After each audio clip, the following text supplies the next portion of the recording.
Ikaw ang Diyos na hindi po nagbabago sa amin lahat, Panginoon. Ang pag-ibig mo sa amin at kahit kailan ay hindi po ito nagmamaliw, Panginoon. Panginoon, sa oras na ito, dalangin namin na matuloy kang mangusap po sa bawat isa sa amin. At iyong banal na presensya, Panginoon, ang siyang manahan sa amin, Panginoon. Ang siyang kumikilos para sa amin sa araw-araw, God. Patuloy mo kami, Panginoong, ingatan at pagpalain, Panginoon, sa aming mga ginagawa. Naway nakitaan mo kami, Panginoon, na may kahandaan, Panginoon, na sumunod sa iyong mga alatuntunin, O God. Panagalihin mo, Panginoon, ang iglesyang ito na magkakaisa, O God, sa gawain na ito, Panginoon. Ikaw ang Diyos na nagbibigay sa amin ng kalakasan. Ikaw ang Diyos na nagbibigay sa amin ng mga pagpapala.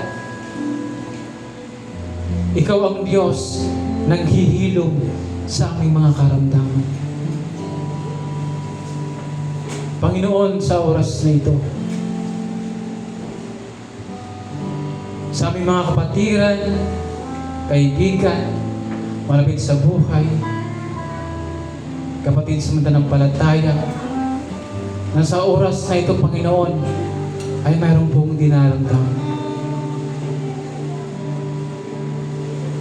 Ikaw po ang Diyos na aming nakilang manggagamot, Panginoon. Ikaw po ang aming great physician, Panginoon, sa oras na ito. Abutin mo sila, Panginoon, ng iyong mahabang kamay.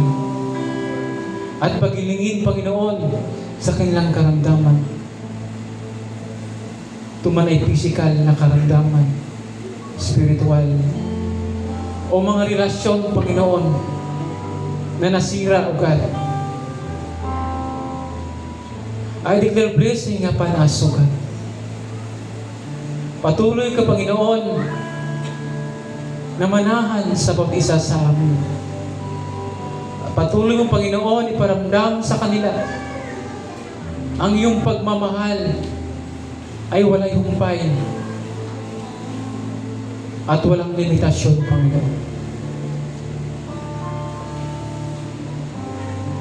Gaano man kalaki, kadami ang aming nagawang kasalanan, ngunit, Panginoon, ikaw ay hindi nagbabago po sa amin. Patuloy mo, O Diyos, na pinaramdam sa amin ang iyong dakilang pagmamahal. Ang pagmamahal mo sa amin, Panginoon, ay wala po itong katulad. Hindi po katulad ng sanlibutan na ito, Panginoon. Dahil ikaw ang Diyos noon, ikaw ang Diyos ngayon, at magpakailanman. Panginoon, sa oras na ito, dalangin namin sa aming kapatid na kamanggagawa, Panginoon, kay Pastor Marlon, at sa kanyang mga kasama, Panginoon. Kung paano mo siya, Panginoon, iningatan sa pagpunta, Panginoon, sa NCEC, Panginoon, Pasig, upang magbahagi, Panginoon, ng salita. At ganoon din po, Panginoon, sa kanilang pag-uwi. Iuwi mo sila, Panginoon, sa kanilang kanyang pamilya, na maluwalhati at ligtas sa lahat ng uri na gawa ng kaaway, maliit man o malaki, Panginoon. At sa aming pansamantalang paghiwalay, Panginoon, sa oras na ito, bitbit namin ang kapayapaan ng aming mga puso. Bitbit namin ang kagalakan, Panginoon. Ang iyong salita ay ito'y naging sandata namin, Panginoon, upang kalabanin ang gawa ng kaaway, O God. Dalhin mo kami, Panginoon, sa kanya-kanyang tahanan na ligtas, Panginoon. At ganoon din po, Panginoon, sa mga naiwan sa aming tahanan, na natili sa aming tahanan, patuloy mo po silang iingatan, Panginoon. Pagpalain po ang buhay, God. At patuloy mo po kami, Panginoon, katagpuin ang aming mga pangailangan sa araw-araw. Ikaw ang Diyos ng great provider sa aming lahat. Ikaw ang Diyos na nagkaloob sa amin ng mga iba't ibang biyaya, Panginoon.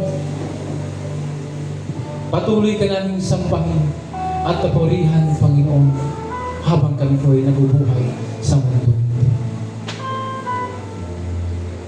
Dahil ikaw ang Diyos na harapat lamang na bigyan namin ng mataas ng pabuti. Pagpalain ka nawa at ingatan niyaw. Naway kahabagan kanya at subaybayan. Lingapin ka nawa niya at bigyan ng kapayapaan.